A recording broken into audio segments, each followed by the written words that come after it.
Hello, my friend. The world of magic, filled with legends and ancient tales, is opening its gates once again. Tonight, in the Gryffindor dormitory by the crackling fireplace, I will share another story with my friends. Join us, for the magic is about to come alive. In the quiet hush of the early morning, long before the bells of Hogwarts stirred the castle walls, the air in the forbidden forest lay heavy with mist. Dew clung to twisted branches like ghostly lace, and a low croak of frogs echoed softly through the underbrush. Beneath this veil of ancient trees, something had changed. Rubeus Hagrid, keeper of keys and grounds at Hogwarts School of Witchcraft and Wizardry, stood at the edge of the forest, boots sunk into the damp earth, brow furrowed beneath his tangled hair. Beside him, the loyal Fang, a great slobbery boarhound, sniffed the air with uncharacteristic caution. Something was missing. A unicorn. Not just any unicorn, but a young filly, silver bright and barely grown from foalhood, one of the few born in the forest that year. Hagrid had been tending to her quietly, in a glade only he and the centaurs knew. She was called Lyra, after the soft sound she made when content.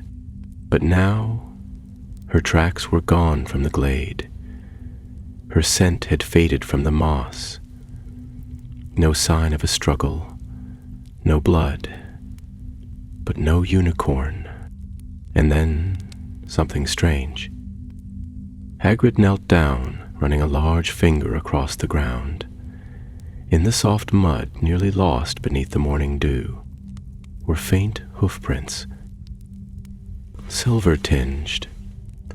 Unicorn prints, yes, but distorted, as if smudged by something unnatural. They led east, not back into the heart of the forest where her kind dwelled, but toward the borderlands, toward Darkfen's swamp. The swamp had many names. The centaurs called it Narthmoor, the Drowned Valley. Others named it Whistling Mire for the eerie cries heard by night. Even Hagrid, who feared little, had walked its edge only once.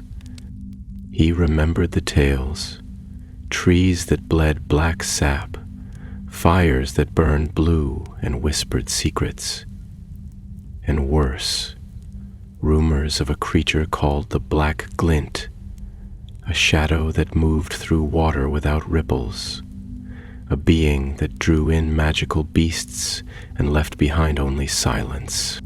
Owns? Come on, Hagrid murmured, patting the dog's side. We best get moving. Poor little one's out there alone. Fang gave a low whine but followed. They set off under the rising sun, through thickening woods and toward the creeping marshes where the ground grew spongy and strange mushrooms pulsed faintly with light. Hagrid walked with the purpose of a man who knew time was precious. If the filly had strayed on her own, she might yet be found. If she had been taken, well, Hagrid had a crossbow slung over his back, and it was not for hunting. They followed the hoofprints for hours. The sun was high when the trees thinned and the forest floor turned slick with moss and standing water. Hagrid paused, eyes narrowing. Ahead the swamp opened like a festering wound, a landscape of bent trees and black pools that swallowed sound. A thin mist clung low to the ground, rising from the water like breath from unseen mouths. And in the mud just beyond, the hoofprints stopped. Not faded, stopped. Hagrid stepped closer, crouching low. The ground here had been disturbed, churned by more than one set of prints. Hooves, yes, but also boot marks, small, sharp, and hurried, His heart thudded. Poachers. He growled under his breath. Fang barked once, nervous. Hagrid looked up. To the left, a tattered scrap of fabric hung from a thorn bush, caught as someone had fled or struggled. He plucked it free. Dark green, frayed at the edge and wet with swamp water. Not wizard robes, but hunting gear. Someone had come here, recently. The question was why. Unicorns were rare, sacred even. Their blood could keep a person alive even if they were inches from death, though at a terrible price. But Lyra was young, her horn barely formed. She wouldn't be hunted for that. So what then? Hagrid stood, eyes sweeping the marsh. The wind shifted, and something low and haunting drifted through the air. A sound like chimes, but warped, broken, and echoing from far off. Right then, he said, more to steady himself than anything else. We're going in. They stepped into Darkfen. It was like entering another world. The trees loomed, bark slick with moss. Their branches nodded like reaching hands. The air was thick and still, filled with the stench of rot and strange herbs. Things moved beneath the water, small things darting, and sometimes larger things.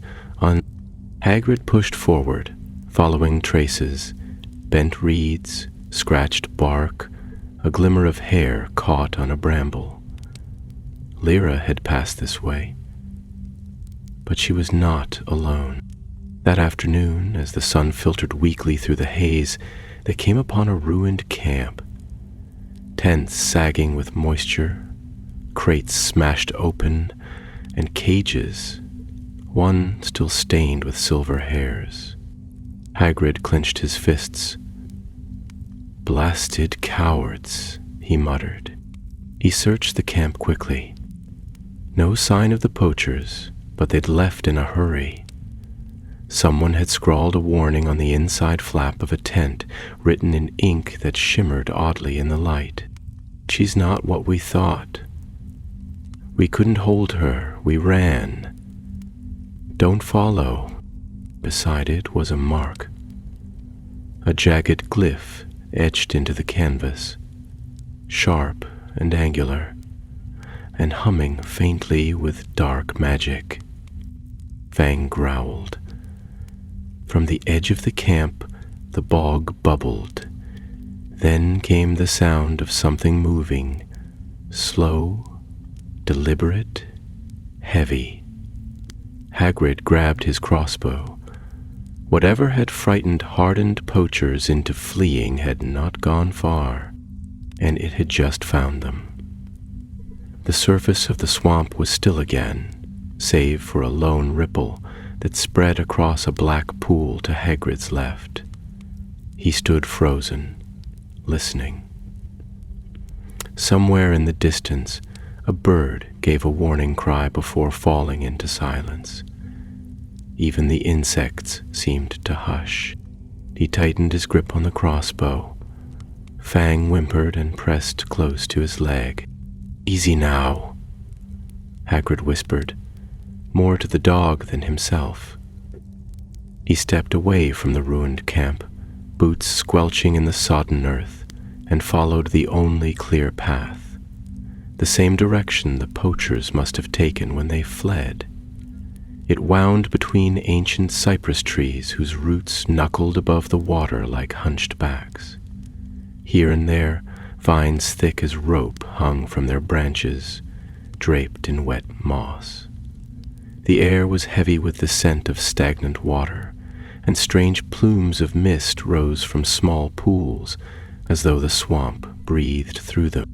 The deeper Hagrid walked, the more he felt the swamp pressing in. It was no ordinary place, and he knew it. Magic hung in the air, old and unwholesome. This was the sort of place where spells went wrong, where potions turned bitter, and where creatures best left unnamed slithered beneath the surface. He came upon more signs of passage: snapped twigs, a rusted knife dropped in haste, and a broken lantern half submerged in a patch of algae. Someone had been running. But the unicorn's tracks had changed. They were erratic now, deeper and more scattered, as if she'd been forced or frightened. There were also new marks beside hers, long drag lines as if something had slithered or been pulled. The further he followed, the more the feeling of being watched settled over him like a damp cloak. Shadows moved where they shouldn't, and once or twice he thought he heard a voice, a low, distant whisper that faded when he turned. Then, as the path curved past a fallen tree, Hagrid halted. Before him, lying across the path like some grotesque warning, was the carcass of a swamp elk.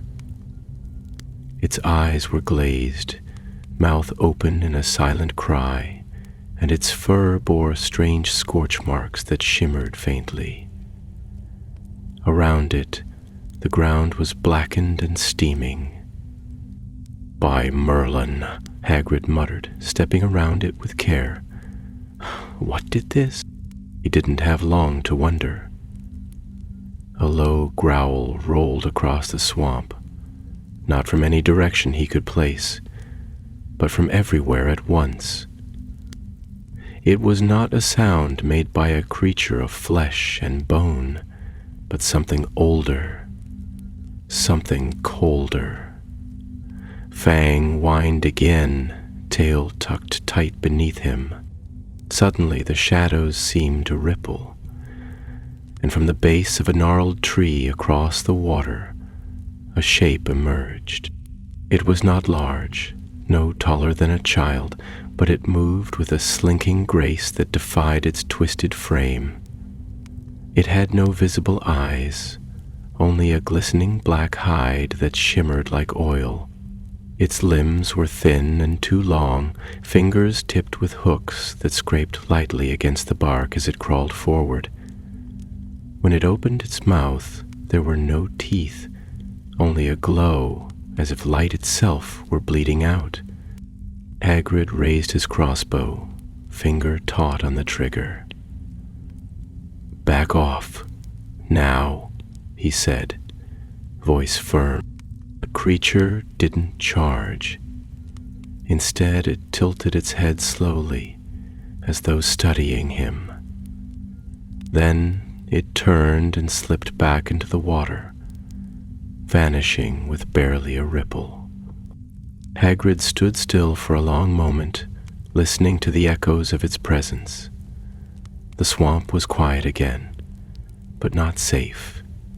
He had no name for what he'd seen, but he had no doubt it was bound to the glyph he'd found in the tent, and to the unicorn. He pressed onward. Hours passed, the sun dipping lower through the thick canopy above. The path grew narrower, the swamp deeper. Trees thinned into reeds, and the sound of frogs returned, but it was an uneasy music. Finally, Hagrid came upon a rise of dry land, an islet encircled by black water. There, nestled against a massive boulder, was a cave mouth. He could smell the unicorn. It was faint but unmistakable, that clean, bright scent like cold moonlight. Fang perked his ears. The hoofprints were here, and fresher than before. Hagrid stepped into the cave. It was dark and close, the air cool and damp. Moss grew in thick clumps along the stone, and the ceiling was low enough that he had to stoop. As his eyes adjusted, he made out the shape of a figure at the back of the cavern. Not the unicorn. Human. A boy. He couldn't have been more than 16, pale and wide-eyed, dressed in soaked green hunting leathers. He clutched a wand, but it hung limply in his hand. The moment he saw Hagrid, he backed away. "Stay back. Don't come near." Hagrid lowered his crossbow slightly, though he didn't put it away. "Easy, lad. I'm not here to hurt ye. What's your name?" The boy trembled. "Tobin," he whispered. I didn't mean for it to happen. We were only supposed to track her, to bring her in, but she changed." "Changed?" Hagrid frowned. "Where is she?" Tobin gestured weakly toward the far wall of the cave. Hagrid stepped past him and saw her. Lyra lay curled in the shadows, her silvery coat dulled with mud, her sides rising and falling in shallow breaths. But it wasn't the injuries that made Hagrid stare. It was the faint glow pulsing beneath her skin. A light, soft and golden, beating like a second heart. "She's not normal," Tobin said. She started glowing after we took her. We couldn't touch her. She burned one of us just by brushing past. Then that thing started following us." Hagrid knelt beside her. "She's got something inside her. Magic I've never seen. Not dark, but powerful." "We thought it was the horn," Tobin said, voice trembling. "But she doesn't need a horn. She is magic." Hagrid turned to him. "What did ye do?" Tobin's voice cracked. "We made a deal with someone. He gave us the mark, said it would trap her. But it didn't. It called something else." Hagrid stood, towering over the boy now. "Ye brought the Black Glynn down on us." Tobin nodded, tears in his eyes. "Please, help her. It's coming back." And from the mouth of the cave, the shadows thickened once more. Something moved through the mist. Closer, Hagrid stepped protectively in front of the boy and the unicorn, his broad form blocking the mouth of the cave. The mist beyond the threshold was deepening now, curling like tendrils of smoke, and though no footsteps echoed and no shape could be seen, the feeling of something drawing near clung to the air, as surely as the smell of storm-soaked earth. Fang growled low in his throat, pressing close to Hagrid's leg, hackles bristling. The hairs on the back of Hagrid's own neck were rising, and, for all his size and strength, he felt a cold dread creeping into his bones. "I've seen plenty of things in my day," he muttered, as much to steady himself as to warn whatever waited beyond. "But there's nothing welcome crawling out of a mist like that." Tobin was crouched against the far wall, wand held in shaking fingers, though the boy looked ready to drop it altogether. Hagrid glanced at him, then back to Lyra. The filly was still unconscious, breathing faintly, her sides twitching now and then, as if troubled by dreams. That gentle light beneath her skin pulsed steadily, growing a touch brighter now, warming the air like the calm beat of a magical heart. Whatever magic she held, it was the reason the creature had come. Not for her horn, not even for her blood, but for that light. The mist parted. What emerged was like a shadow clothed in smoke, a thing barely holding shape. It had no face, only a glistening mask of shifting black, and though it moved without sound, the very space it passed through seemed to wither, as if the swamp itself feared to touch it. Its arms were too long, ending in fingers that curled and curled again like fishing lines, and where it walked, water hissed and dried. Tobin whimpered and pressed further back into the rock. Hagrid raised his crossbow. "I don't know what you are," he said, voice low and grim, "but I'll not let you take her." The creature paused, its head tilting ever so slightly. From deep within its chest, or what might have been its chest, came a sound. Not a voice, not words, but something like the memory of a scream played backwards. The walls of the cave trembled faintly. Lyra stirred. The glow beneath her skin brightened again, more golden now, tinged with silver. Her eyes fluttered open, wide, deep pools of ancient innocence. And for a moment, the cave was filled with a warmth that pushed the mist back a step. The creature hissed. Hagrid's heart thudded with hope. "That's it, lass," he said, keeping one hand on the crossbow and the other out toward her. "You're strong, I know you are. You've got magic that don't belong to the likes of this thing." But Lyra was frightened. She rose shakily to her feet, legs trembling, and when she looked toward the creature, her glow faltered. She backed away, hooves slipping against the stone, and let out a sound so mournful it made Fang whimper again. "She's scared," Tobin said, his voice raw. "It feeds on fear, doesn't it?" Hagrid grunted. "Aye, feeds on it and follows it. That's why it chased you. You led it right to her." Tobin looked away, shame written across his pale face.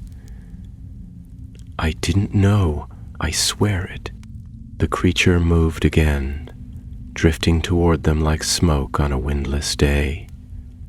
It did not rush. It didn't need to. It was as if it knew no one could stop it, and perhaps no one could. But that didn't mean Hagrid wouldn't try. He stepped forward, crossbow aimed true, and fired.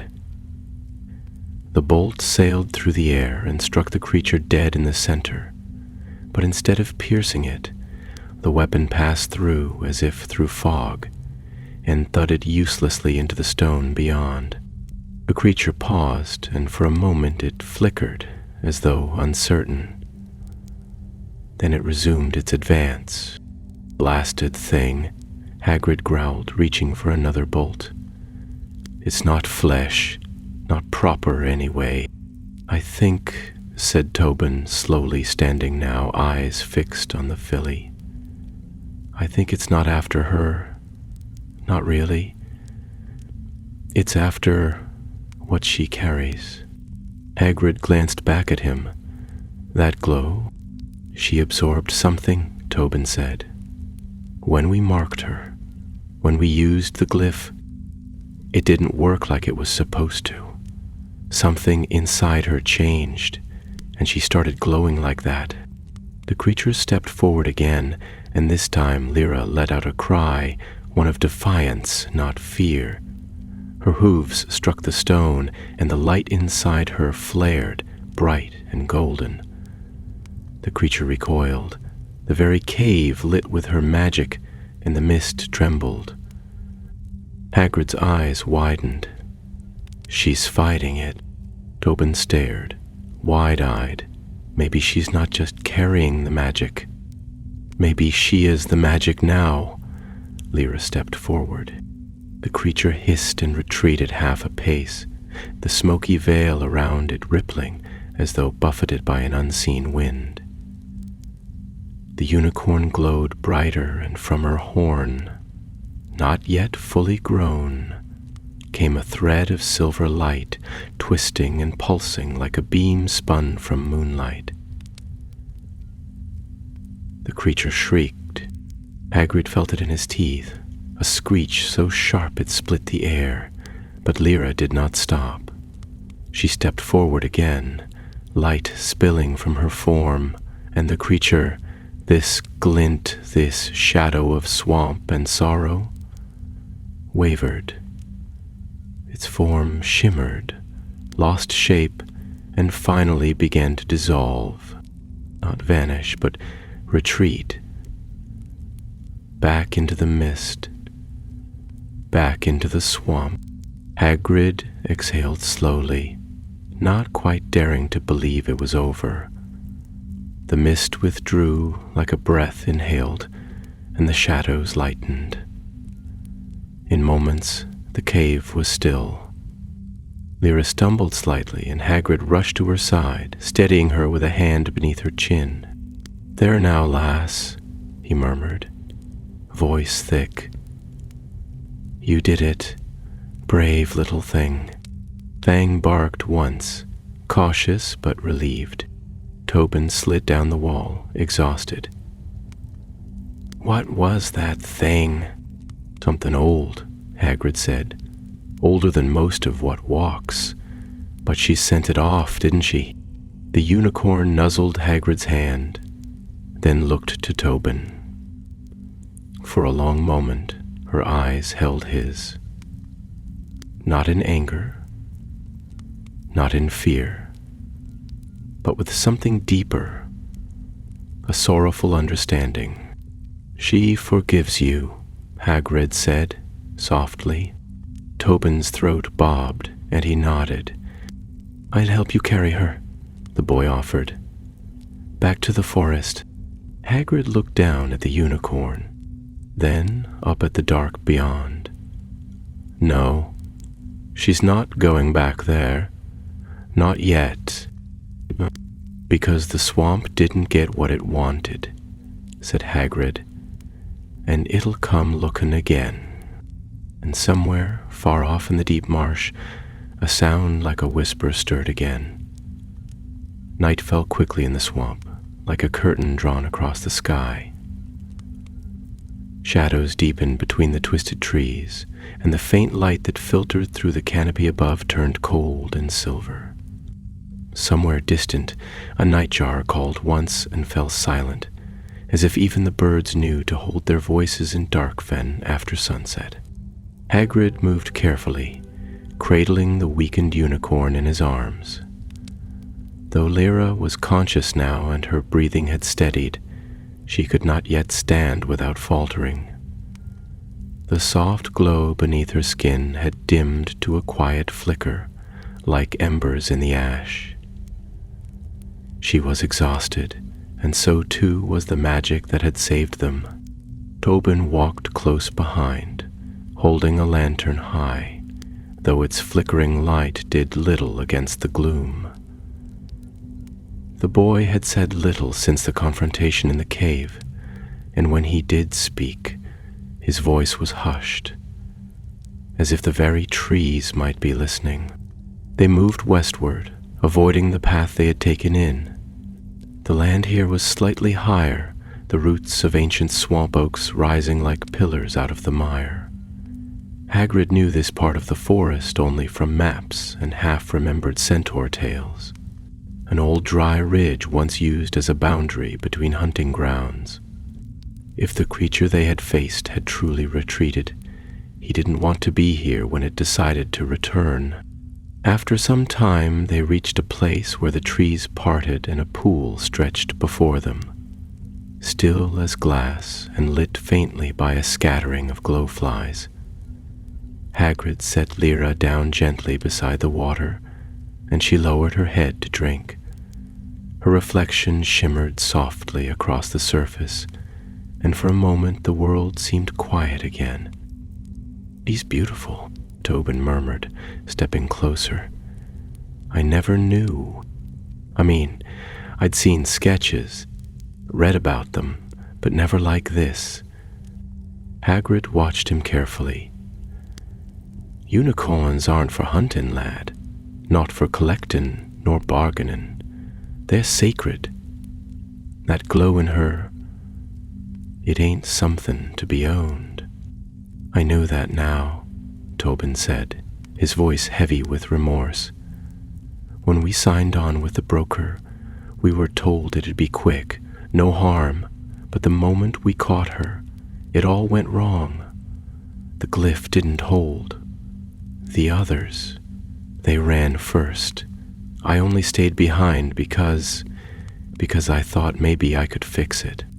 Hagrid studied the boy's face, looking for the kind of falsehoods he'd seen in plenty of men who claimed innocence. But Tobin's eyes were tired, ashamed, and honest in a way that didn't seem forced. "Well, maybe you're not beyond Savin," he said gruffly. "But you're coming with me to Dumbledore, and we'll see what he thinks of your kind of help." Tobin nodded. "Whatever he says, I'll accept it." Hagrid knelt beside the unicorn and examined the soft pulsing of light beneath her hide. It was changing now, more focused, drawing inward toward her chest, as though preparing to settle in one place. She didn't seem in pain, but he could feel the magic shifting, growing quieter but deeper, more rooted. "I think it's becoming part Ower," he said quietly, "like it's settling into her core. I've seen magical creatures born with strange gifts, but nothing like this." "What could have caused it?" Tobin asked. "Was it the glyph?" Hagrid frowned. "Could be, or something older. That swamp. It's steeped in wild magic. Not all of it natural. Some curses, some experiments left behind long ago. You mix that with a unicorn, creatures bound to purity and light, and you never know what you'll get." The pool rippled suddenly, though no stone had been cast, and no breeze stirred the air. Hagrid stood at once, his hand reaching for the crossbow slung over his shoulder. Fang growled low. From the far side of the clearing, a figure stepped into the light. It was cloaked, tall and thin, with a hood drawn up to hide the face, yet the way it moved was too smooth, too deliberate, as though it floated just above the earth. In one hand it carried a staff carved from black wood, crowned with a gem that shimmered like a drop of midnight. "Stay where you are," Hagrid called. "You've no business here." The figure did not halt. Tobin stepped back behind Hagrid, whispering, "That's him, the broker, or his agent, the one who gave us the glyph." At this, Hagrid's jaw tightened. He stepped forward, placing himself fully between the stranger and the unicorn. "I won't let you take her," he said. "You've done enough harm." The figure finally stopped. A voice came from beneath the hood, soft and cold. "She is not yours to protect, half-giant. The creature is touched by the wild source now. What grows within her is not meant for your forest nor your school. It belongs to the swamp, and to those who know how to use it. She belongs to herself," Hagrid said, raising his crossbow. "And if you take one more step, you'll find I know how to use this." The staff-bearer tilted their head. "You misunderstand. I do not come to fight, not tonight. The glint has failed, but it will not rest. The power in that filly calls to the old things. If you carry her out of here, they will follow. You will bring darkness upon your school. We've faced worse," Hagrid replied grimly. The figure turned away without another word, melting back into the trees as silently as they had arrived. Tobin stared after the retreating shape, eyes wide. What did he mean? That the power inside her calls to something? Hagrid lowered his crossbow slowly. "Means this ain't over. Not by half." He looked down at Lyra, who had raised her head again, watching the place where the figure had stood. The glow within her chest now pulsed steadily, no longer flickering, but beating like a heart of light. "We've got to get her to Hogwarts," Hagrid said at last. "And fast. Whatever that is in her, Dumbledore needs to see it before someone else does." Tobin nodded silently. The swamp behind them shivered once, as if waking again from sleep. Hagrid looked up at the sky, stars barely visible through the moss-hung branches. The journey back would not be easy, but they would not be alone. The journey back to Hogwarts began before dawn, under a sky washed pale with the first threads of morning light. The swamp, though no longer cloaked in mist, remained oppressively still, its silence broken only by the slow splash of boots through water and the distant, echoing call of birds too far away to be of comfort. Hagrid carried Lyra gently, the unicorn's glowing heart a steady warmth against his chest, while Tobin followed close behind with Fang at his heels. The great boarhound, sniffing at every breeze, as if wary of some lingering threat. Though the path they chose was a new one, it seemed the forest knew their purpose, and the land rose beneath their feet in narrow ridges that guided them steadily north. The air shifted slowly from the thick, damp breath of the swamp to the cool earthen scent of deeper woodland. Still they spoke little, their minds heavy with the weight of what they'd seen and what might yet follow. As they moved, Hagrid's thoughts turned over like river stones, slow, deliberate, unceasing. Lyra's magic pulsed gently in his arms, and though it offered no pain, it gave off an odd sensation, like standing too close to a roaring fire. Not dangerous, but powerful in a way that demanded respect. He'd seen young unicorns before, rescued them from traps, nursed them back to health, but none had ever shown signs of raw, untamed magic like this. When they finally paused at the edge of a low ravine where water flowed clean and cool over rounded stones, Hagrid laid Lyra down beside the bank and stretched his back with a low grunt. Tobin knelt to refill the flask he'd been carrying, glancing at the trees overhead.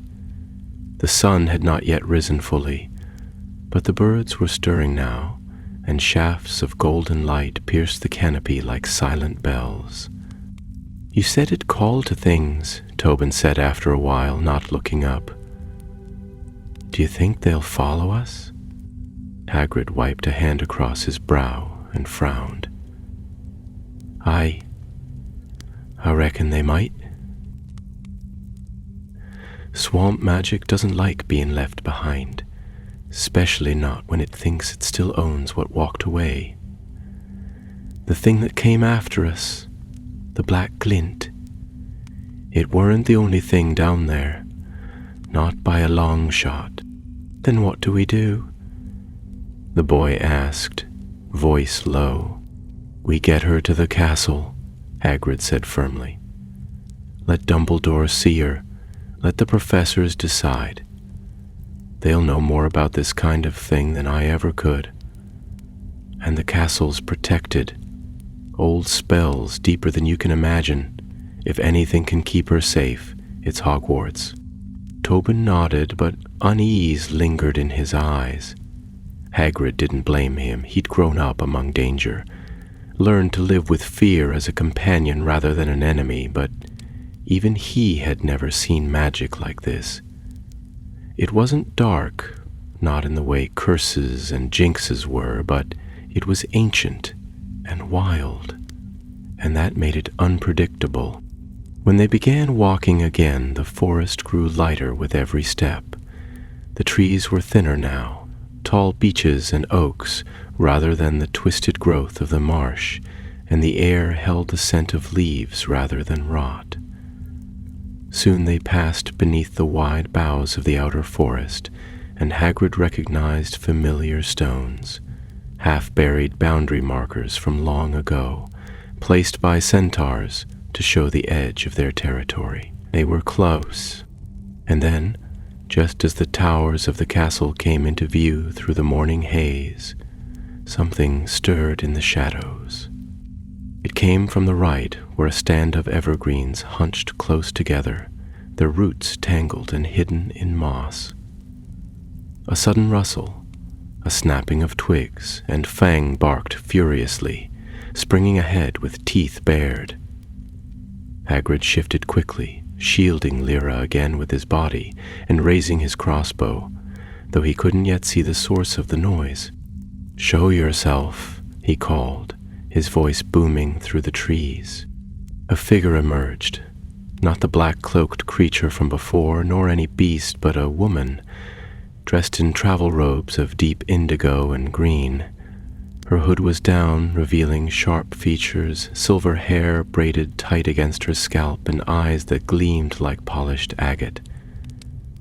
She held no wand, but there was power in her gaze, and the air seemed to tighten as she stepped into the clearing.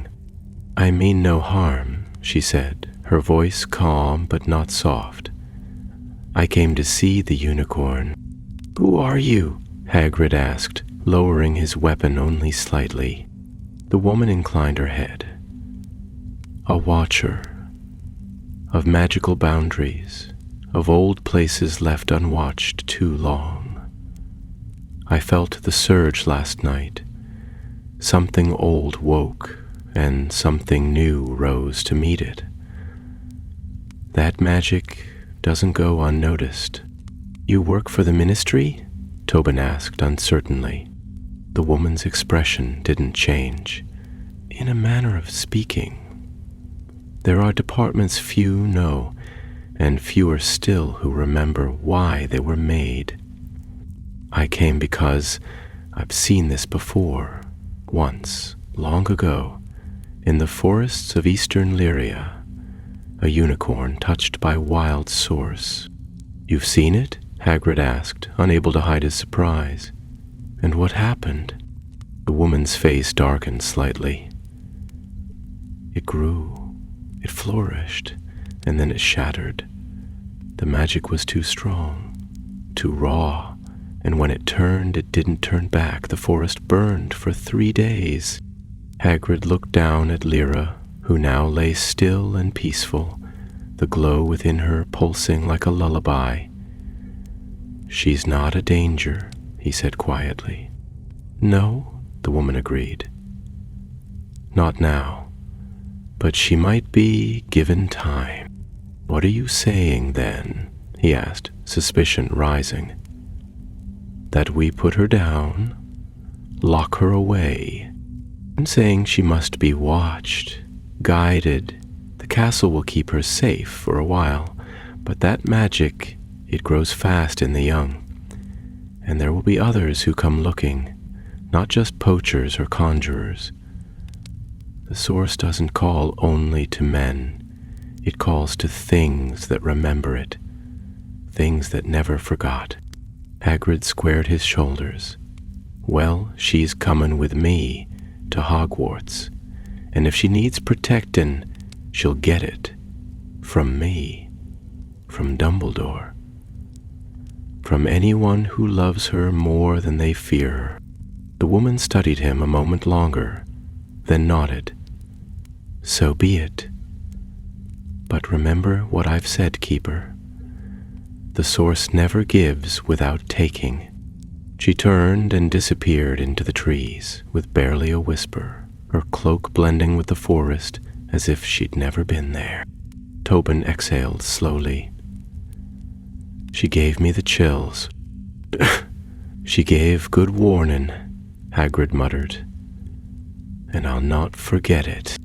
Ahead, the castle gates stood open, bathed in golden morning light. Hagrid looked down at the unicorn in his arms, her silvery coat catching the sun in faint sparkles. "Come on, little one," he murmured. "Let's get you home."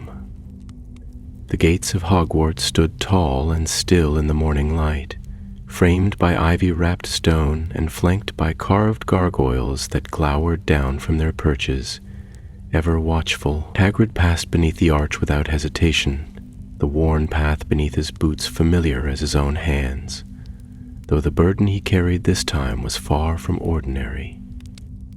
Lyra stirred faintly against his chest, her glow muted but steady, and her breath warm on his arm.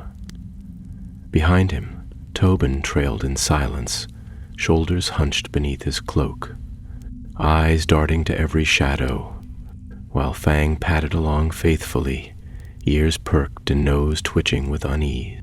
They crossed the grounds quickly, the castle looming ever larger, its windows gleaming with morning sun and its turrets crowned in banners that fluttered gently in the breeze. Though few students were yet about, the hour too early and the term still days from resuming, an air of quiet anticipation hung about the place, as if the stones themselves had sensed that something beyond the ordinary had passed through its gates. Hagrid did not go to his hut, nor to the stables, but made directly for the castle's front entrance. As they approached, the great doors creaked open of their own accord, and there, waiting in the shadows of the entrance hall, stood Professor McGonagall. She wore her usual stern expression, eyes sharp beneath her square spectacles, and her robes dark green with a tartan trim, though her posture softened slightly when she caught sight of the unicorn in Hagrid's arms. "Merlin's beard," she breathed, stepping forward. Is that one of the forest foals?" "Aye," Hagrid said, his voice low and weary. "Her name's Lyra. Went missing 2 nights ago. I found her barely, near the edge of Darkfen Swamp. It weren't just poachers. Something ancient's after her. And what's worse, something's growing in her. Magic I've never seen." McGonagall's mouth tightened. "You should come straight to the headmaster. This cannot wait." They followed her through the stone corridors, past familiar suits of armor and shifting staircases, until they reached the spiral staircase that led to the headmaster's office. The griffin statue leapt aside at McGonagall's command, and they ascended swiftly, the steps turning beneath their feet in a smooth spiral. The office beyond was as it had always been, cluttered with curious instruments that whirred and ticked, their workings known only to the one who kept them. Shelves sagging under the weight of ancient books, portraits of former headmasters whispering among themselves and falling silent as the door creaked open. Behind the great desk, lit by the pale morning light filtering through tall windows, stood Albus Dumbledore. He turned slowly, hands clasped behind his back, his blue robes trimmed with silver thread, and his eyes, those piercing, gentle eyes, resting at once on Lyra. "I feared it might be so," he said quietly, and though the words held weight, his voice remained calm. "Bring her here, Hagrid." Hagrid crossed the room and laid the unicorn gently upon a thick velvet throw conjured with a flick of Dumbledore's wand. The old wizard knelt beside her, one hand outstretched, but not quite touching her flank, his eyes half closed in concentration. "She's carrying something," Hagrid said. "Not like a curse, and not like a charm, neither. It's inside her, like it's part of her now." Dumbledore nodded slowly. "Magic that does not belong to our time has touched her. There are remnants in this world, rivers of old power that flow beneath the surface of things, forgotten and buried. Occasionally, something stirs them. This foal, born under a full eclipse and in the deepest glade of the Forbidden Forest, might have been a vessel waiting to be filled." Tobin stepped forward nervously. "Sir, it was my fault. The poachers I was with, we used a glyph. It wasn't supposed to harm her, just trap her. But it did something else, and something came after us. Dumbledore turned to him, his expression unreadable. You brought the darkness to her, but you also brought her back. That, at least, counts for something. She saved us, Hagrid said. Faced that thing in the swamp head-on. Her magic, whatever it is, it drove it off. That magic is not hers alone, said Dumbledore, standing now. It is borrowed, and borrowed magic always carries a price. But what do we do? Hagrid asked. We can't send her back into the forest, not like this. No, Dumbledore agreed. She must remain here. We will keep her safe as best we can and study the nature of what she carries. But we must be vigilant. If the black glint was drawn to her, others will follow. Darkfen has long been a cradle of ancient enchantments, and there are entities in the deep wild who hunger for a vessel such as this. I'll guard her, Hagrid said firmly. She can stay with me, in the hut. I'll ward the grounds, keep her close, and make sure none gets near without me knowing. Dumbledore smiled faintly. I thought you might say that, but this is not a burden you must carry alone, Hagrid. I will call on the others. There are watchers still, though few, who understand the old powers. We will need them. Outside, the first toll of the breakfast bell rang across the castle. Soon, students would return, unaware of the magic that had stirred beneath their very feet. The world would go on, as it always did, blind to the ancient and the quiet dangers that passed through its shadow. Hagrid looked down at Lyra. She had drifted into a gentle sleep, her breath slow, her light dim and soft like moonlight on snow. Reckons she don't know what she is yet, he said. None of us do, said Dumbledore. Not truly. But she has you. That may be enough. As they left the headmaster's office, Tobin paused beside the door, uncertain. Hagrid placed a hand on his shoulder. You've got things to answer for, he said. But maybe you've got a chance to make it right, too. Tobin nodded. I'd like to try. The castle waited below them, vast and ancient and humming with quiet magic. In its heart now rested a unicorn unlike any born before, one touched by forces long forgotten and guarded by those who remembered what it meant to face the dark. The days that followed passed in a curious hush, as though the castle itself was holding its breath. Though term had not yet begun, preparations for the new year were already underway. Owls flitted through high windows with messages clutched in their talons. House elves scrubbed the great flagstones of the entrance hall until they gleamed like mirrors, and professors moved through the corridors, gathering supplies and rehearsing lectures. Yet beneath all this familiar bustle, a quiet watchfulness lingered, as if something delicate and dangerous lay sleeping within the castle walls. Nira had been moved to Hagrid's hut, which had been hastily enlarged by a spell from Professor Flitwick to better accommodate the unicorn's growing size and the wards needed to protect her. Inside, the space was warm and filled with soft light from enchanted lanterns, their glow mingling with the gentle pulsing of magic that still radiated faintly from the unicorn's form. She was stronger now, feeding well on fresh clover and water charmed to purify by Professor Sprout. And though her horn remained barely more than a nub of polished silver, there was a calm wisdom in her eyes that belied her youth. Hagrid spent every moment by her side when he wasn't reinforcing the protective runes around the hut. He laid lines of salt and stone around the borders, hung charms woven from centaur-blessed reeds and carved ancient sigils into the threshold. Some so old they weren't found in any Hogwarts library, but whispered to him years ago by a goblin elder deep in Nocturne Alley. He spoke little of what he was doing, even to the professors, though Dumbledore seemed content to trust him.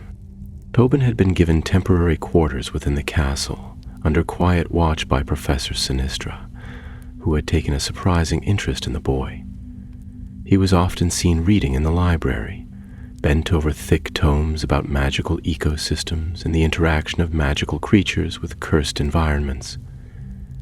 He asked no favors and made no excuses for his past. Hagrid had expected him to slip away in the night, like so many who regretted only getting caught. But Tobin remained, quiet and determined, as though trying to repay a debt he couldn't put into words. It was on the third night, just as the sun sank beyond the forbidden forest and cast long shadows across the lawn, that the wards around the hut flickered. Hagrid was outside, checking the lanterns strung between the trees, when the smallest of his charm stones cracked with a sound like snapping glass. He turned at once, every hair on his arm prickling. Fang barked loudly behind him, but Lyra, resting just within the hut, did not stir. Her glow remained unchanged, pulsing softly beneath her silvery coat. Hagrid moved slowly toward the break, wand drawn, crossbow slung over his back. He reached the place where the stone had split and found no sign of an intruder. No footprints, no broken twigs, not even a shift in the wind. Yet something had passed through, of that he was certain. The air itself felt thinner, as though something had drawn the breath from the ground. Then, just as he reached out to touch the remains of the stone, a voice spoke behind him. "You've done well to hold her this long, but you cannot keep her from what she is becoming." He turned at once, wand raised, but there was no one there. Only trees and silence, and the glint of moonlight on the lake beyond. Fang whined, tail low and backed toward the hut. Hagrid did not sleep that night. Instead, he sent word to Dumbledore, who arrived not long after, accompanied by Professors McGonagall and Burbage. Together they reinforced the barriers, drawing sigils into the very earth and weaving spells older than the castle itself. Dumbledore worked quietly, his face grave, while McGonagall cast protective wards that shimmered green and gold across the edges of the clearing. When they finished, the air hummed faintly with energy, and even the wind seemed reluctant to pass through. "She's drawing attention," Dumbledore said when the work was done. "Not just from those who seek power, but from those who remember it." "What kind of attention?" Hagrid asked, his brow furrowed.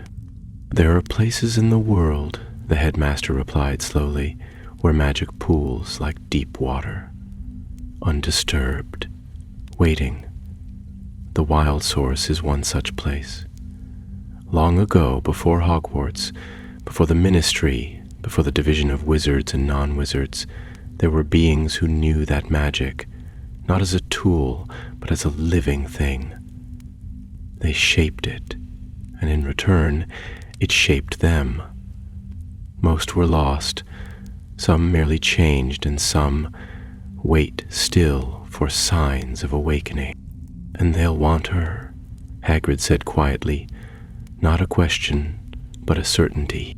Dumbledore nodded.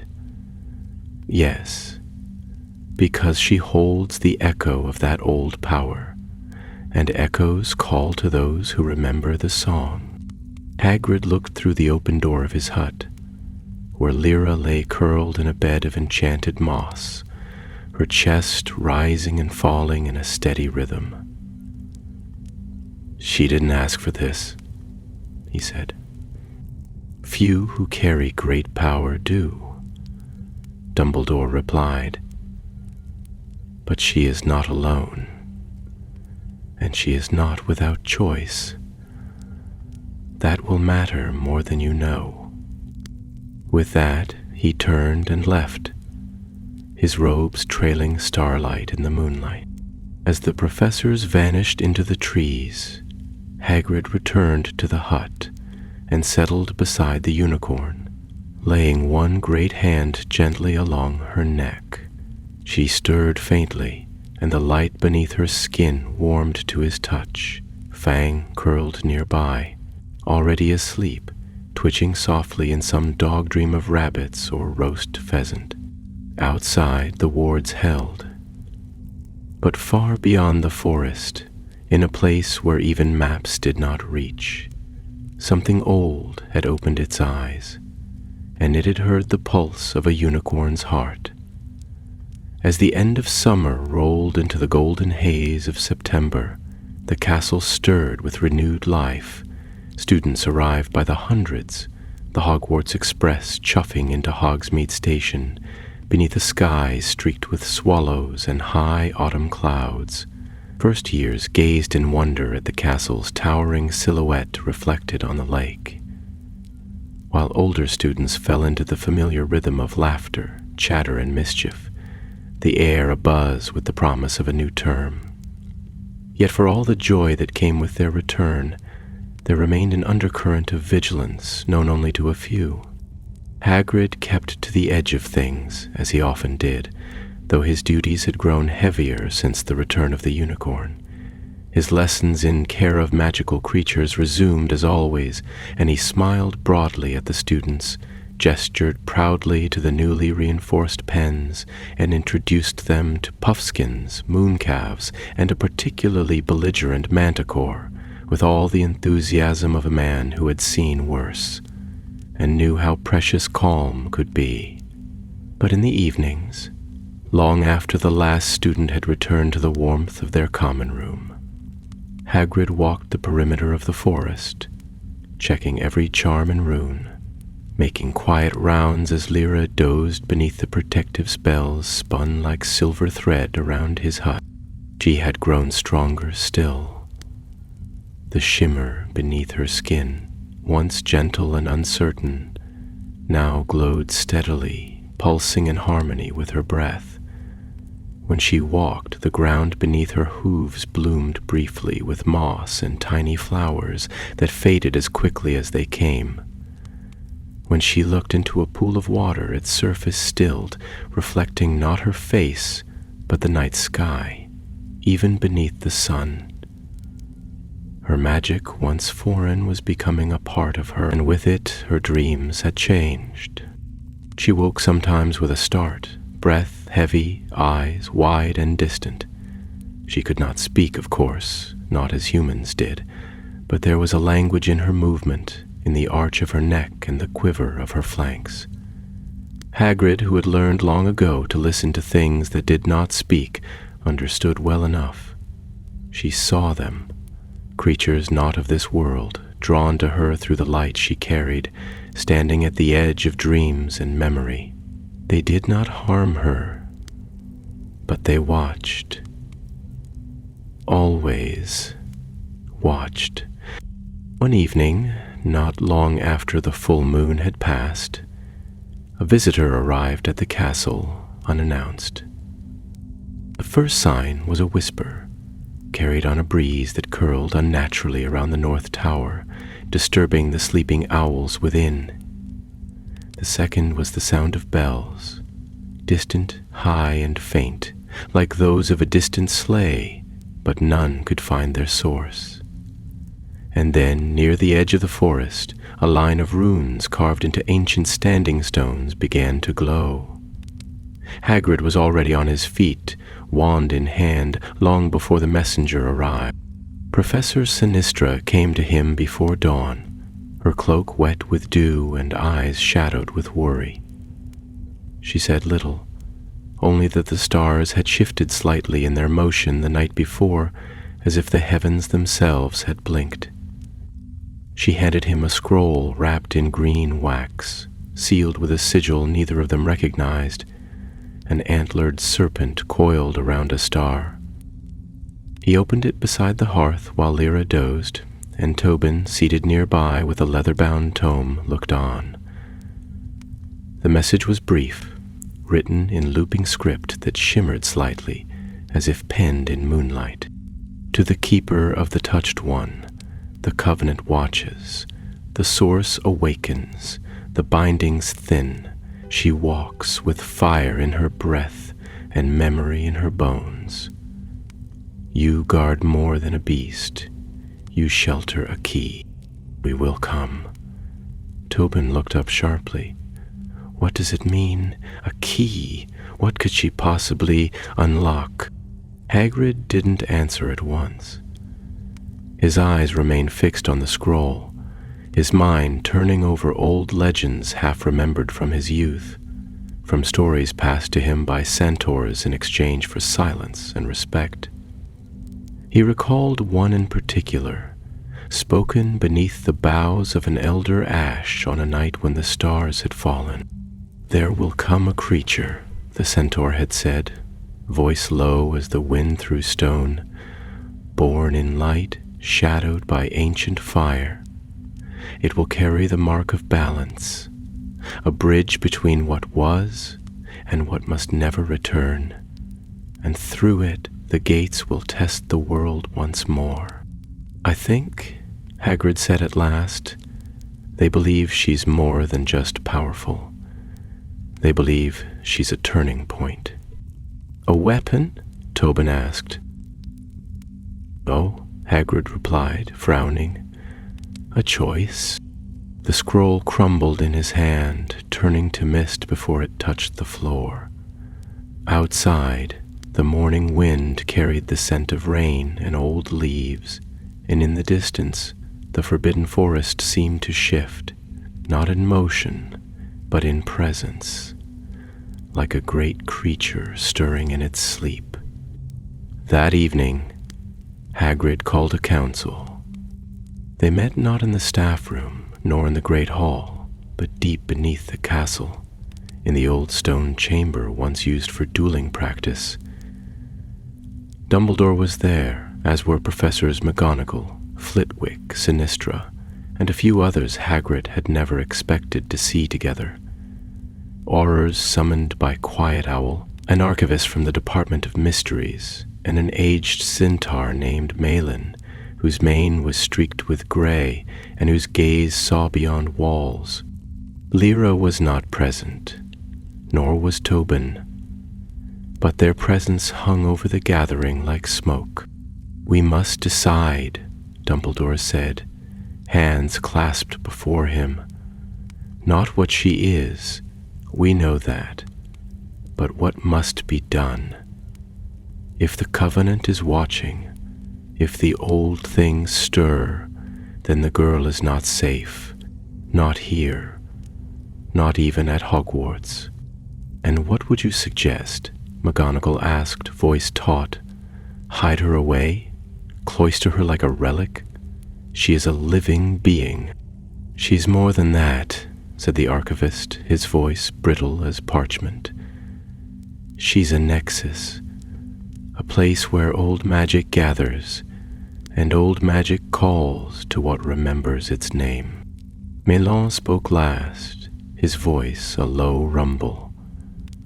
She must be tested, not by us, by herself. Magic that chooses must be allowed to speak. Hagrid met Dumbledore's eyes. You're saying we let her go? I am saying, Dumbledore answered, that we prepare her to choose, and when the time comes, we stand by her, not as masters, not as shields, but as friends. Outside, thunder rolled far to the south, and the wind pressed harder against the castle walls. The wild was drawing near, and with it, the moment they could no longer hide her away. September waned, and with the changing of the leaves came the first bite of autumn in the air. The trees that bordered the edge of the forbidden forest turned shades of deep gold and ember red, and students wrapped scarves tight around their necks as they bustled between lessons. At first glance, all seemed as it should be at Hogwarts. Quills scratched across parchment, the scent of pumpkin pasties wafted from the kitchens, and the sorting hat's most recent declarations still stirred discussion among the younger students. Yet beneath the surface of routine, a quiet tension grew, unnoticed by most but felt keenly by those who guarded secrets. Beta had begun to venture further from the hut now, though only in the daylight, and always within the circle of protective wards. Her movements had become more fluid, her strength returned, and her magic more refined. When she walked through the grass, it no longer burst into wildflower bloom, but shimmered faintly, as if dew lingered at her passing. Birds would alight near her without fear, and once a fox, young and curious, had approached to nuzzle her flank before darting away with a bound. She did not seem to speak, not as centaurs or merfolk might, but there was meaning in her gaze that felt unmistakably sentient. Tobin had become her near-constant companion. He no longer bore the wide-eyed shame of his first days in the castle, but carried himself with quiet resolve. Each morning he would rise before the sun and meet Hagrid at the edge of the forest, aiding in the checks of the charms and taking notes in a tattered leather-bound journal he now carried always. He asked many questions, some naive, some perceptive, and never once treated Lyra as anything less than what she was, a creature of wonder, touched by forces he still scarcely understood. It was on one such morning, gray with low-hanging cloud and thick with the scent of damp earth, that the forest spoke again. The signs were subtle at first. The protective charms flared, not with a pulse, but with a murmur, as if their enchantment had caught a whisper carried from a great distance. The trees at the border, tall ash and twisted yew, leaned slightly, not with the wind, but against it. And when Fang padded into the bracken to sniff at a trail, he returned a moment later with his tail low and his eyes wide. Then came the knock. It was not at the hut's door, but at the boundary. 3 sharp raps upon air itself, as though some invisible gate had been struck. Hagrid stood at once, crossbow at his side, wand in hand. Tobin moved beside him instinctively, though his hands shook faintly. Lyra stood still, ears pricked, the glow beneath her skin stilling as though listening. They stepped outside. At the very edge of the boundary circle, where a ring of white stones met the grass, stood a man. He was cloaked in dark brown robes that shimmered faintly, as if threaded with strands of autumn fog. His face was weathered and sharp, his hair silver as frost, and his eyes, pale blue, nearly colorless, seemed too old for the rest of him. He carried no wand nor staff, but in his hands was a small object wrapped in dark green silk. "I bring no harm," he said, his voice calm but carrying clearly. "I come on behalf of the Covenant." Hagrid took a step forward. "Then speak your piece and be gone." The man nodded once and unwrapped the bundle in his hands. Within it lay a single stone, flat, smooth, and marked with a sigil that shimmered faintly with inner fire, the antlered serpent, same as on the scroll. At its touch, the air trembled. "This is a token of meeting," the man said. "When she is ready, when she can feel its call, it will guide her to the place where choice must be made. She cannot be forced. She cannot be caged. But the gate will open only if she is willing." "What gate?" Tobin asked. "Where does it lead?" The man looked at him then, and though his expression did not change, there was something in his eyes that made Tobin take a step back. To the source, to the heart of what once was, and what may be again. "We've kept her safe," Hagrid said, his voice low. "You tell your covenant she's not a thing to be summoned." "She is not summoned," the man replied. "She is chosen, and she must choose." He placed the stone at the boundary and stepped back.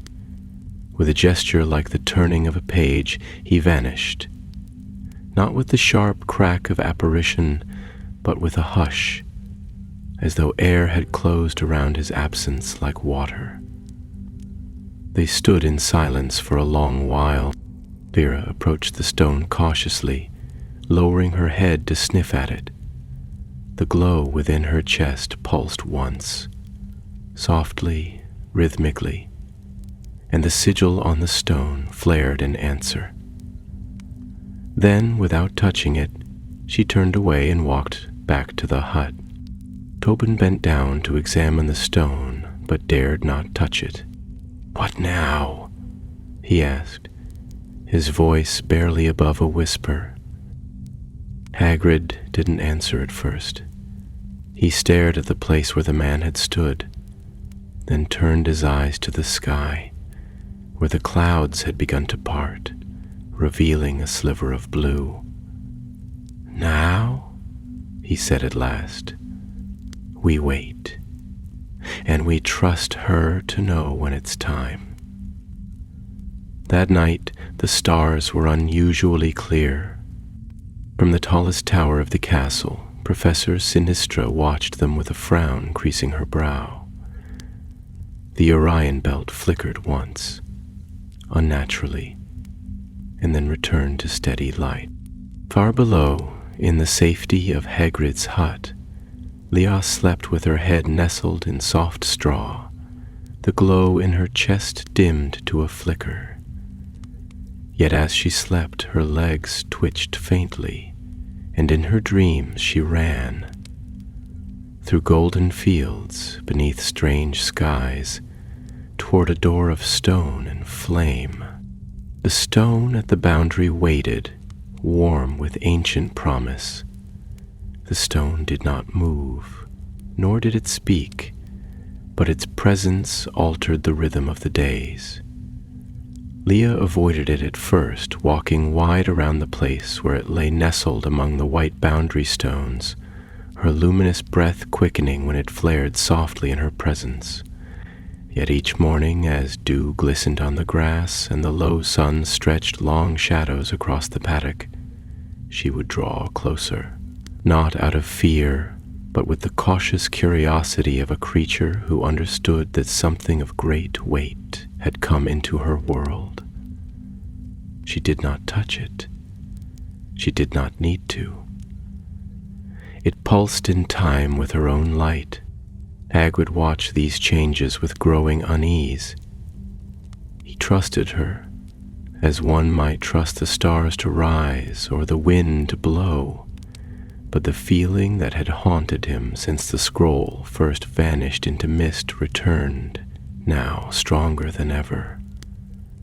This was not a battle to be fought with spells or iron bolts. This was a choice being shaped, slow and silent, like a river carving stone. He fortified the ward lines again, even though he knew in his heart that the danger now came not from outside, but from the path ahead. Tobin spent long hours in the library, chasing fragments of myth through dusty tomes and ancient manuscripts borrowed under Dumbledore's seal. He found mention of the Covenant only in the margins of the oldest volumes, sometimes referred to as Watchers, other times as the Last Circle, and once scrawled in a hand too hurried to be confident, as those who speak to the root of magic. What was clear, however, was that they were not a modern invention. They were old as the wild itself, perhaps older, in one brittle parchment, bound with silver thread and locked behind a charm only Madame Pince could have granted access to, Tobin found a single line that made his blood run cold. Where the source flows, there lies the gate, and where the gate turns, there walks the key. He returned to Hagrid's hut that evening, hands trembling, eyes heavy with sleeplessness. "She's not just part of the source," he said, the words spilling out before he could temper them. "She is the key. They're not waiting for her. They're waiting on her to open something that's been locked for ages." Hagrid nodded slowly. He'd felt it, even if he couldn't have named it. The unicorn was no longer just a creature touched by ancient magic. She was becoming a vessel for it, a vessel that would one day pour out whatever the Covenant was preparing to receive. "He's changin'," Hagrid said quietly. "I see it when she sleeps. Her dreams run deeper now, her light's stronger, but she ain't afraid, not even a little." That night, for the first time in many weeks, Lyra left the safety of the hut on her own. She stepped silently into the moonlight, the glow beneath her coat shining like starlight on snow, and walked to the stone.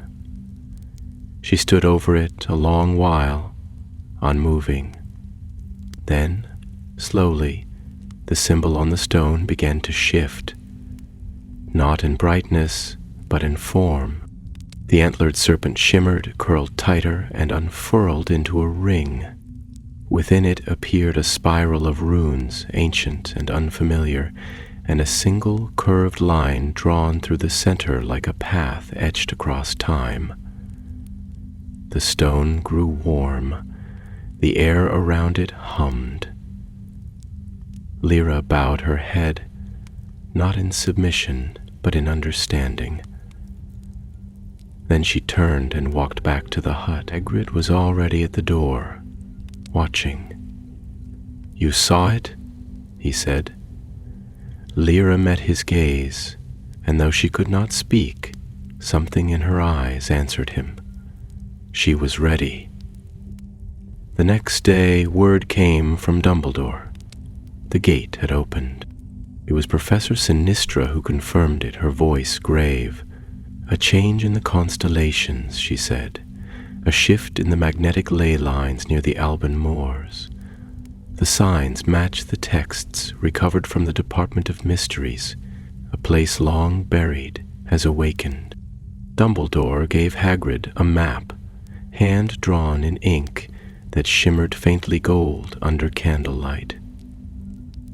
"You must take her there," he said. "The Covenant will not force her hand, but she must go of her own will, and you must see her through it." He would tell her. "I'll not leave her," Hagrid said, squaring his shoulders. "Not now, not ever. Nor would I ask you to," Dumbledore replied, a faint smile beneath his beard. "But be warned. Where you go, others will follow. The old powers have waited long for this door to open." They prepared in silence. Tobin packed satchels with food, potions, and enchanted supplies provided by Madame Pomfrey. Professor Flitwick charmed the packs to weigh no more than a feather. McGonagall gave Hagrid a small mirror, twin to one she kept herself for communication in case of emergency. Even Professor Binns, drifting through a rare moment of lucidity, had contributed a scroll of ancient protective rites, once used by druidic sentinels, its script indecipherable but clearly powerful. The following morning, beneath a sky heavy with cloud and the promise of rain, Hagrid, Tobin, Fang, and Lyra stood at the edge of the grounds, just beyond the reach of the last ward. The stone lay silent in the pack Hagrid carried, its heat cooled, its sigil dormant. They stepped beyond the boundary, and in that moment the trees behind them sighed, not in farewell, but in recognition. From the highest tower, Dumbledore watched them go. He did not speak, nor move, but his gaze followed the light of the unicorn until the forest swallowed it whole. The journey westward took them through lands that had forgotten the sound of footsteps. At first the trail led through the fringe of the forbidden forest, where the trees were familiar and the paths still bore traces of centaur hooves and the soft press of mooncalf herds. But as the sun rose higher and the light began to shift from gold to gray, the forest thinned and gave way to a more ancient wilderness. Here the trees were taller, gnarled with age, and bore no names known to modern herbology. Their trunks twisted in unnatural shapes as if bent by time rather than wind, and their bark shimmered faintly in the rain as though they had once been touched by starlight and had not quite forgotten. Vera led the way now. She did not hesitate. Her steps were sure, silent on the moss-covered ground, and her eyes fixed always ahead, where no path was visible to the others. Yet she moved with purpose, guided not by sight, but by the pull of something older than instinct. The stone that Hagrid carried warmed slightly each time they drew near to one of the places where magic lingered. Old standing stones overgrown with ivy, half-buried circles marked with faded glyphs, and pools so still they reflected not the sky above, but dreams and memories best left untouched. By the second evening, they reached a high ridge overlooking a wide moor, and there, beneath the dusky light, Hagrid unrolled the enchanted map. It shimmered faintly, lines shifting until they settled upon a single spot, Albanthorn, a circle of earth said to have been sacred in the time before wands, when magic was drawn by hand and chanted in breath rather than cast in words. Dumbledore's notes had been brief but clear. The gate, when it opened, would open there. "We're close," Hagrid said, scanning the line of hills that ringed the valley below. "Should make it by mid-morning if we press on." Tobin nodded, his face pale in the growing gloom. He had spoken little since they crossed the last river. The further they traveled, the more the land itself seemed to resist them, not with force but with silence. Birds no longer sang. Wind no longer stirred the trees. Even the rain had fallen away, as if the very weather held its breath. That night they camped at the edge of an ancient grove, where the trees grew in a perfect circle, though no hand of man could have planted them so. Hagrid kept watch by the fire, his eyes never straying far from the sleeping unicorn. Fang dozed lightly beside him, ears twitching at every sound. Tobin, wrapped in his cloak, stirred now and again, muttering in his sleep. Just past midnight, the air grew cold. Not the chill of natural weather, but something deeper, emptier. The fire hissed and dimmed. From the forest came a sound, not a footstep, not a voice, but something between the two, like the soft breath of a forgotten name spoken for the first time in centuries. Hagrid stood at once. From the edge of the grove, a figure stepped into the flickering light. It was not cloaked nor armed, but wore robes of deep gray that shimmered faintly with runes long worn smooth. Its face was obscured, not by hood or veil, but by a haze that shimmered like heat. Only its voice was clear. "You come to wake the source," it said, and, though it spoke softly, the words fell like stones in a still pond. "You bring the key. Do you know the cost?" Leah rose silently, her eyes locked on the figure. The light within her had grown stronger over the journey. Now it filled her form entirely, as though she walked with fire beneath her skin. She stepped forward, unafraid. "We seek no war," Hagrid said, crossbow lowered but at the ready. "She's not a weapon." "No," the figure replied. "She is a door." Tobin stepped beside Hagrid. "What's behind the door?" The figure tilted its head, the haze around its face swirling slowly. "The memory of what magic was, before it was taught, before it was tamed. The Covenant wishes to guide that return. Others wish to rule it. Some simply wish to survive it." The air thickened and the fire flared suddenly, casting long shadows. "You must choose," the figure said. "She must go alone to the circle. No blade, no spell, no hand to guide her. If she is truly the key, the gate will open. If not," the figure turned, dissolving into mist. The fire returned to its normal crackle. The wind stirred the trees once more. Morning came pale and windless. They packed in silence, and though the unease lingered, none suggested turning back.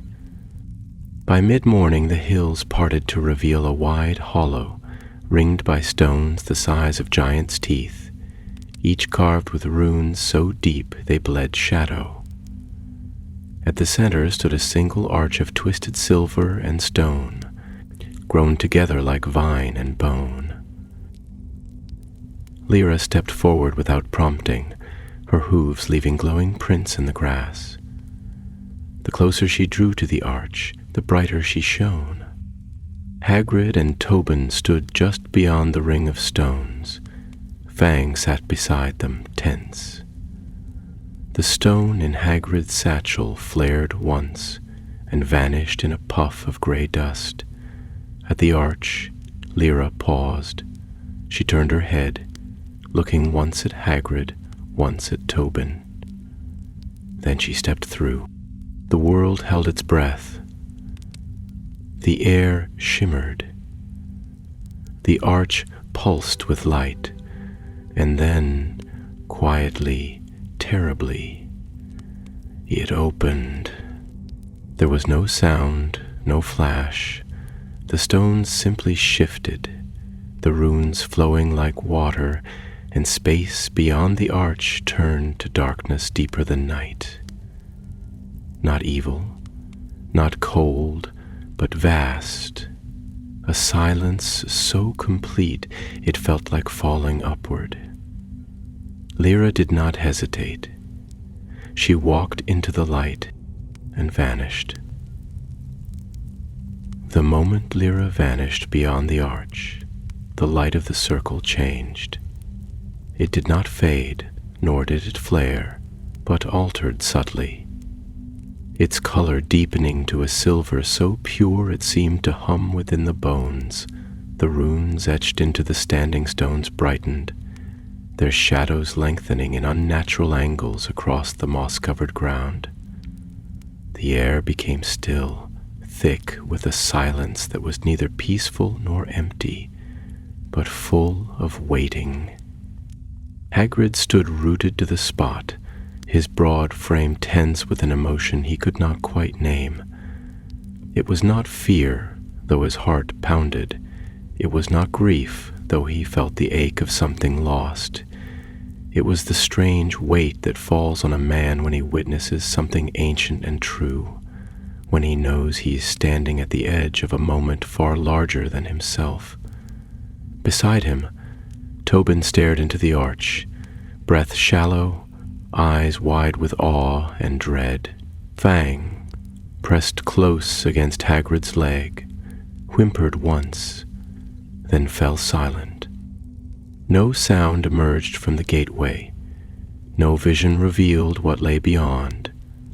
But the air within the arch shimmered, as if all the world had gathered there in reflection, and the moments stretched like drawn breath. Then came the change. The silver light around the circle began to pulse, not with the rhythm of the land, but with Lyra's magic, steady, familiar, living. From within the arch the glow returned, soft at first, then growing brighter, until the entire clearing was awash in light, so radiant it seemed to erase shadow itself.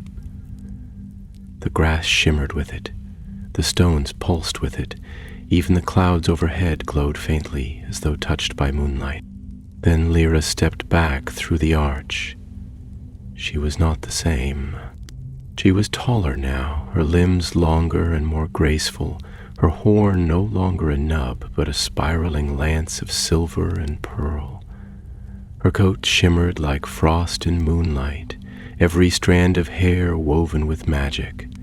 The glow that once flickered faintly beneath her skin now shone from within, not as a flame, but as a star. Her eyes met Hagrid's, and he saw in them a depth he could not understand. Something vast, sorrowful, and wide. Tobin took a step forward, his voice barely a whisper.